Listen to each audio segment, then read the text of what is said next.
वही हमें भी यही लगता है ना कि जिसको कोई इज्जत नहीं करता ना उसको सबसे ज्यादा इज्जत की जरूरत लगती है। हमारी ये नहीं हुआ, हमारा फलाना नहीं हुआ, हमारा वो नहीं हुआ, फलाना नहीं हुआ, वही बस यही करवा दो इन लोगों से। घर वालों की दबा कर रखते थे इज्जत के नाम पर।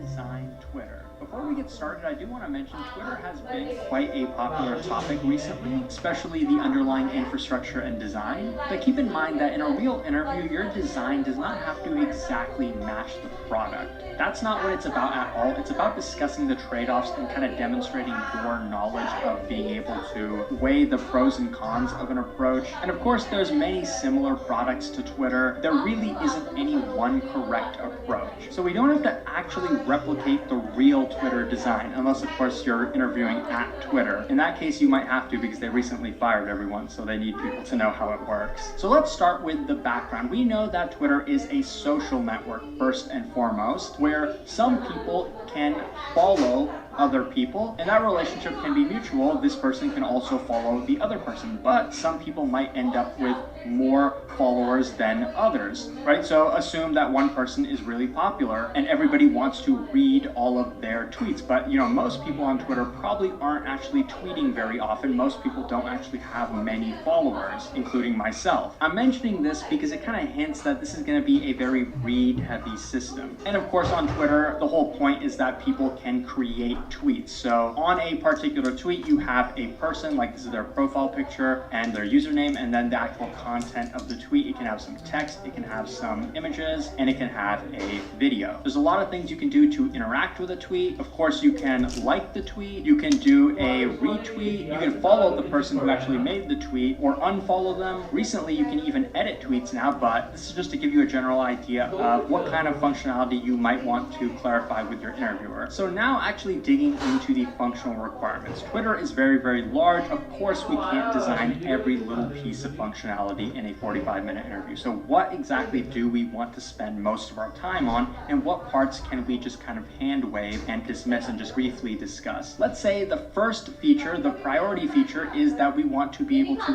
follow other users. So users can follow each other. Now there's no point of following other people if you can't actually create tweets. So that's also going to be just as important. And then third is actually viewing a news feed. Now at a basic level, these two features are pretty simple, but viewing a feed can definitely be more complicated, especially when we get into how we want to rank that feed. What kind of algorithm are we going to use? Probably there's machine learning going on in there. And in many cases, you end up seeing tweets in your feed by people that you're not even following, but we're going to assume that that's not the case. For viewing a feed, we just want to see tweets of people that we actually follow. I think that would be something worth clarifying with your interviewer. That's something that can kind of scope down this interview, because you might assume that we're doing something really complicated, but your interviewer is actually looking for something more simple. That's a trap that you don't want to fall into. Now, what exactly is going to go in the tweet itself? We know that Twitter actually has a limit on tweet size. I think it's 140 characters. Let's assume that your interviewer gives you that number, but at the same time, with social networks, of course, we end up with images and videos, and let's say that yes, we are going to include these in our design. So now let's transition into the non-functional requirements, which is not going to be completely separate from these actual features we're implementing. The first thing you probably want to know is how many users we're talking about here. Let's say the number is 500 million total users, but in terms of daily active users, we have about 200 million of them that are daily active. I think that's pretty close to the real number, but remember, the real number isn't so important. I think the main observation here is that almost half of the users are active. So when we actually create feeds for users, we'll be doing it for most users. Most people are going to be logging on. Most people are going to be viewing their feed. Well, not most, but nearly half, which is a pretty large percentage, about 40%. Now, while most people will be viewing their feed, they probably won't be creating tweets, but again, this is something we have to clarify. Let's say of those 200 million daily active users, each of them will read about 100 tweets per day. So 200 million times 100, that's going to be 20 billion tweet reads per day. Now, what is the size of each tweet? If we have 140 characters, that's about 140 bytes. But let's assume that there's additional information with a tweet. We have the username of that tweet, and possibly there's a lot more metadata. To be safe, or just a basic tweet that just includes text, we can assume that for each tweet, we have to do a kilobyte of reading from our storage. Now, we also know that some tweets can contain images and videos, so on average, this is going to be higher. How much higher? We could spend a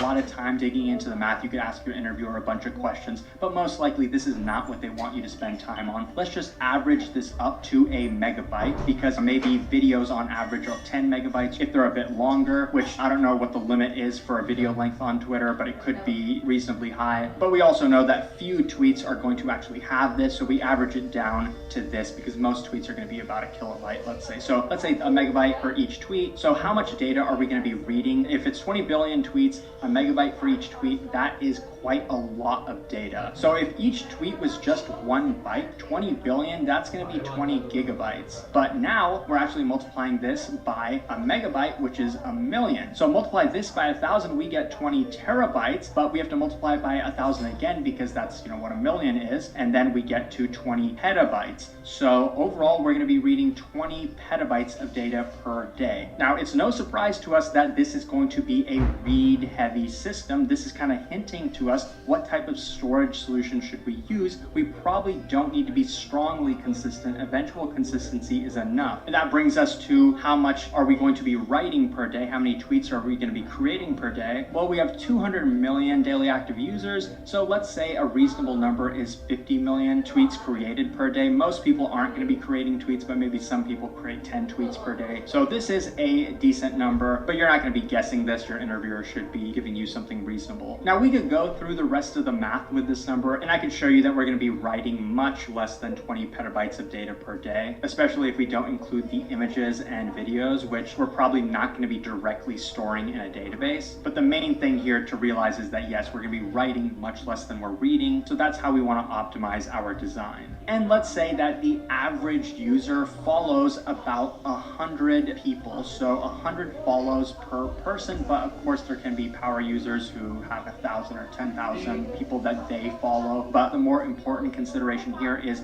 for a user, how many followers can they have? Someone like Kim Kardashian, I don't know if she's the most popular on Twitter, but I think it's at least over 100 million followers that they have. So this is the more important consideration, people who have a massive amount of followers. So the question is going to be, for all the people that follow Kim Kardashian, how are they going to get the tweets? This is kind of hinting to us that wherever we're storing her tweets, it's going to get overloaded pretty quickly. So now that we kind of know what we're looking for, let's get into the high-level design. We know, of course, that everything is going to start with our client, whether that's a computer or a mobile device. It doesn't really matter for us. We're focusing on the back end, which is agnostic to the front end. We know the first thing our user is going to be hitting is the application servers to perform actions like creating a tweet or getting their news feed or following someone. Now, because of the scale that we're dealing with, we're probably going to be bottlenecked by getting the news feed. That's what's going to be happening most frequently. And if we want to scale this up, assuming that these application servers are stateless, it should be easy to scale them up. And of course, we will have a load balancer in between this. That's pretty hand-wavy. I mean, that's something you can just memorize and say, well, if you want to scale horizontally, scale this and put a load balancer in there. It's pretty trivial, so I'm not going to spend a lot of time on that. Now, of course, our application server is going to be reading from some storage. Let's say we do have a database, and let's say that it is a relational database. And you might be thinking, if we're going to be doing read-heavy, why use a relational database? Why not just have a NoSQL database? Well, it depends on what type of data we're going to be storing. Do we need joins in this case? And we could, because we do have a very relational model when it comes to following. That's a pretty clear relationship between followers and followees. So that's a reason to go with a relational database. Now, in theory, it would be easier to scale a NoSQL database, but we can implement sharding with a relational database. So that does give us some flexibility, though. After finishing our high-level design, we might want to revise this because we could just store tweets and user information in a NoSQL database and then have a graph DB, which would be very easy to find that follower relationship, because a graph DB is essentially like an adjacency list graph where every person is like a node in a graph, and to find all the people that they follow, you just have to look at every outgoing edge, and to find all the followers of a right person. You just have to look at every incoming edge. So depending on your expertise and your background, and of course what your interviewer is looking for and what they might be familiar with, you can kind of have some discussion about these differences. Now, with the massive amount of reads that we're going to be doing, we basically have to have a caching layer in between. So as we're reading tweets, we will be hitting our cache before we hit our database. But also remember that we are going to be storing media, so we need a separate storage solution for that media. Relational databases aren't the best for that, so we'll have some type of object storage for that, something like Google Cloud Storage or Amazon S3. So when we actually read a tweet, we'll be getting the information about that tweet, like the tweet ID, who's the creator of that tweet, what time was it created, whether it included an image or not, what was the image that it included, the profile picture of the person who made it. The application server can then fetch the image, like the profile picture or the video that showed up in that tweet, and it can do that separately. But at the same time, because these assets are static in nature, it may be better to actually distribute them over a CDN network. So then actually our application server does not have to interact with the object storage. The application server will respond to the user with all the information that they need, including the URL of that image or video that they need, and then the client, whether they're using a mobile device or a desktop browser, will make a separate request, which will actually hit our CDN network, which is tied to our object storage. What type of algorithm would we use in this case? Well, even though we're looking at the high level right now, we probably want to use a poll-based CDN. We don't want to necessarily push every image or video to the CDN immediately. Also, remember the benefit of a CDN is that it's geographically located close to the user. We know that people in India might be looking at different types of tweets and images and videos than people in the United States. So it doesn't make sense to put every single new tweet, push it directly to the CDN network. And with a poll-based CDN, we kind of guarantee that the stuff that's loaded onto our CDN is the relevant stuff that people want to see anyway, the popular things. So now let's spend most of our time actually digging into the details, which some people like to start out with, the interface that we'll be using. We will have a couple, so remember we have our create tweet. There could be a lot of metadata sent with that request, of course the user ID of the person creating the tweet, but mainly the user is actually responsible for sending the content of the tweet. So one is the actual text, and then second is going to be the actual media. Of course, every tweet has a created timestamp, but we assume that that'll be handled server side. And every tweet has to be identified, but we'll assume that the tweet ID is also created server side. And of course, the user ID of the person that's actually creating it, well, we'll assume that in the header of the HTTP request that there's some authorization token for us to know that the correct person is making the tweet. But we could also have the user ID passed into this request or the username of the person.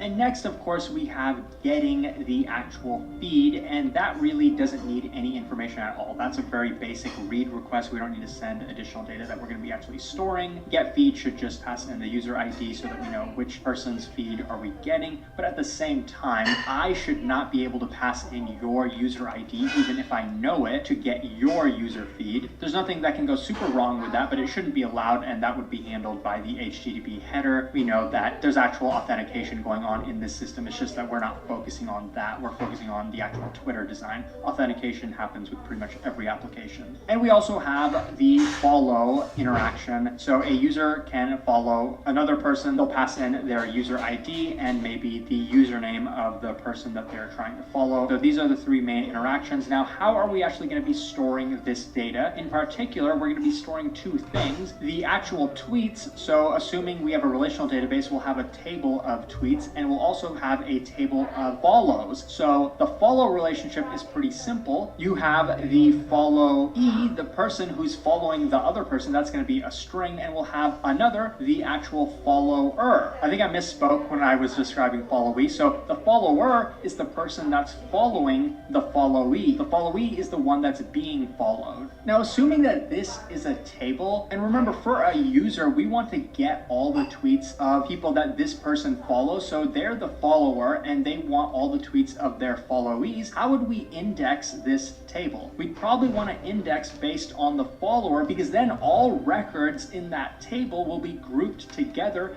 based on the follower. So all the people that this guy follows will be grouped together in the table. It'll just be a range query. So assuming this is our table, all records for this person will be grouped together in a particular range over here. I think it's worth mentioning that we would favor indexing based on the follower if we have a read-heavy system. Now for the tweet itself, we kind of briefly talked about it. Of course, we're going to have the tweet ID, we're going to have the timestamp, we're going to have the user ID of the person who created it, and we're going to have the content of the tweet, whether it's the text, which technically could be empty if we have some media attached to it, but we actually won't be storing the media itself in the database. We'll have a reference to that media that references the object store. Now, the bigger problem with our storage is we're going to be storing a massive amount of data. If you went through the calculation that I mentioned earlier, you would have gotten to, I think, roughly 50 gigabytes of data are going to be written per day to our relational database if we're not including the media. So that's a lot of data. In a month, we'll have, I think, 1.5 terabytes. In the course of a year, we'll have roughly 18 terabytes. So it is a large amount of data, but it's actually reasonable. And the good thing about Twitter is that tweets are relatively small. But the problem is we're going to be having so many reads hitting this database. A person is going to be reading 100 tweets per day, and we have 200 million of them.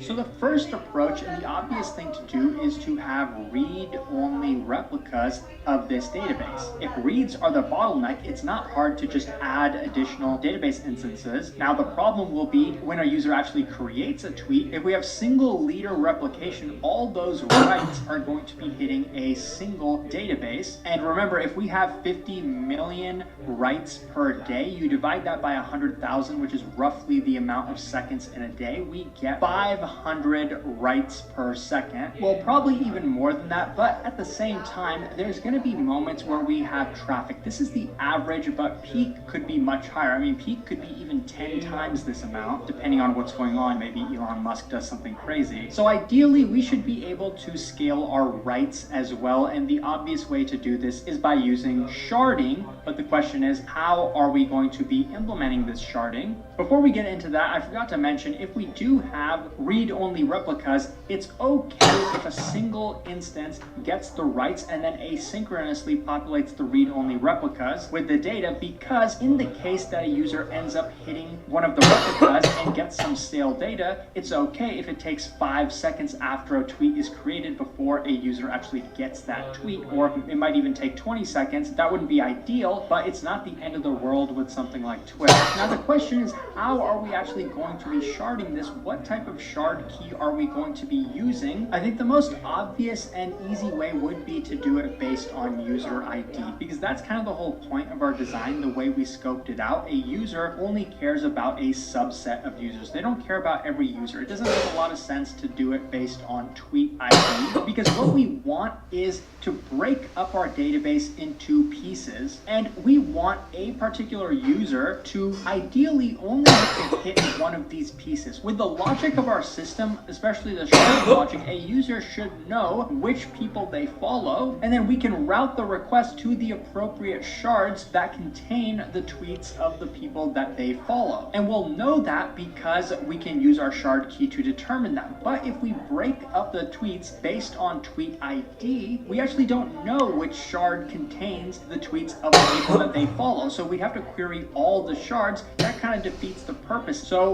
we'll be choosing to do this based on user ID. And since we don't actually have complex queries and joins that we're doing to actually retrieve the tweets, how will we get the people that they follow? Well, if we shard that based on user ID as well, all the people that this guy follows should be on a single shard. Now, a potential problem is that we will actually have to order the tweets. Just fetching the tweets is not enough. We will actually have to query them and then order them based on the time that they were created. And of course, how many tweets are we looking for? If we're just looking for a small number like 20, what if the user wants to scroll down in their feed and we want 20 more tweets? We don't necessarily need to get all tweets immediately. We need to wait for the user to actually scroll, or maybe we can actually get all the tweets immediately. But before I even get into that, let's quickly look at how our current system is going to work. When a user creates a tweet, it will go through the server. Based on the user ID, we will find the appropriate shard and then store the tweet on that shard, and then any images and media on object storage. As users view their feed, we may have to query multiple multiple shards to find all the relevant tweets and then order them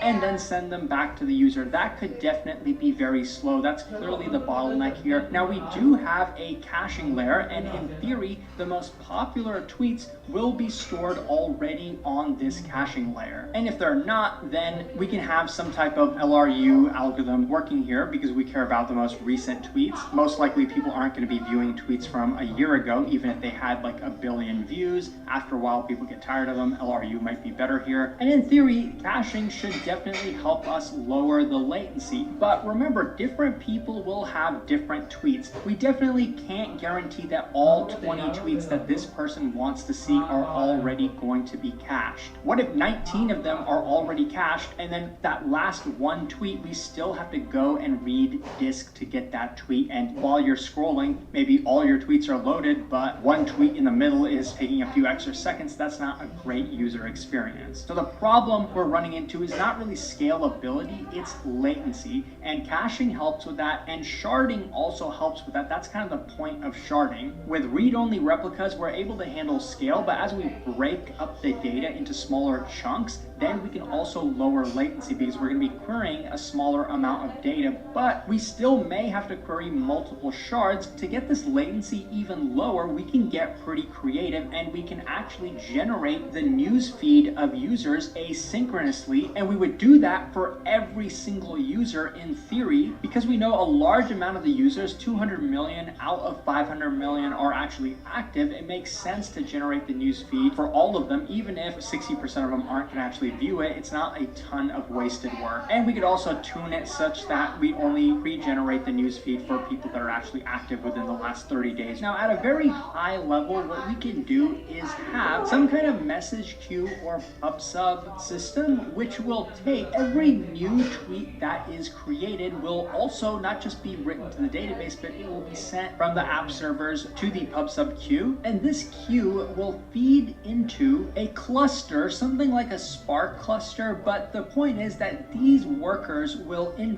parallel process all the messages that we're getting, which will include every time there's a new tweet that is generated. There could be a lot, so we need to do this asynchronously. And the point of this is that these will basically feed into a new cache, and this cache will be responsible for actually storing the user feed. So now when a user loads their homepage and gets their list of 20 tweets, the application server will actually be hitting this feed cache. Maybe this cache is used for individual tweets that are maybe embedded on websites, or sometimes you just open up an individual tweet, not in the context of a user feed, and you want to maybe look at the replies of that tweet. But this is starting to make a little bit less sense, even having this cache. So I'm just kind of giving some possible use cases. But this is the cache that will actually have a feed for every single user. So if this is in memory, it may have a large amount of data. Now we have 200 million users, and if we want to have 100 tweets for every single user, it could be a very large amount. So we probably want to shard this similar to how we did with our relational database. But the point is that this will definitely lower the latency because the feeds are not generated as a user actually requests to actually get the feed. We don't have to actually run a complex query on our relational database, having to query multiple shards and then joining the results together based on the time that they were created and then ordering them like that. The feed will actually already be created. Now the complicated part is actually updating the tweet. We kind of went through the flow of when a tweet is created, it will be added to the message queue, and then for that individual tweet, these workers will add that tweet to all the feeds of people that are following the author of that tweet. But now the problem is, if somebody has 100 followers, then these workers will have to update 100 feeds. But what about somebody like Kim Kardashian, who has maybe 100 million followers? Updating 100 million feeds every single time somebody popular like that makes a tweet is very, very expensive. Maybe in that case, it's not the end of the world for us to actually have to update the feed of that user at the time that they actually request it, because somebody could have 100 million followers, and us having to update 100 million feeds every time they make a tweet is pretty expensive. But not all 100 million of those followers are even loading their feed every single day, so it'd probably be easier to do that work as it's needed. So when a user makes a request, they get their feed, but maybe in parallel to that, our app server could would look for other tweets. Probably a popular tweet by somebody like that is already cached here. So then at that point, our application server would also update the feed of that user. Now, what gets even more complicated is what happens when a user follows somebody new. Their feed has to be updated in that case as well. Now, it's okay. We can tolerate a few seconds, maybe 5 or 10 seconds before their feed is actually updated, but it does have to get updated nonetheless. And we would have sort of a similar mechanism where a user follows somebody new. We add a message to a message queue. We have a bunch of workers that then have to update the feed cache of the person who just followed somebody else. And by the way, this cluster, of course, is going to actually have to read our database as well, which actually has the tweets themselves. And that all of this has actually been pretty high level. Things can get much more complicated, and this is actually definitely not exactly how Twitter is designed. There are actually problems with this design as well. There could be, are we off weekend? Designing these large-scale systems is a very complicated task. Written. Let's design Discord or any type of group chat application, something like Slack, which you might be more familiar with, or even Microsoft Teams. But the main background with an application like this is that we have certain types of groups. I think Slack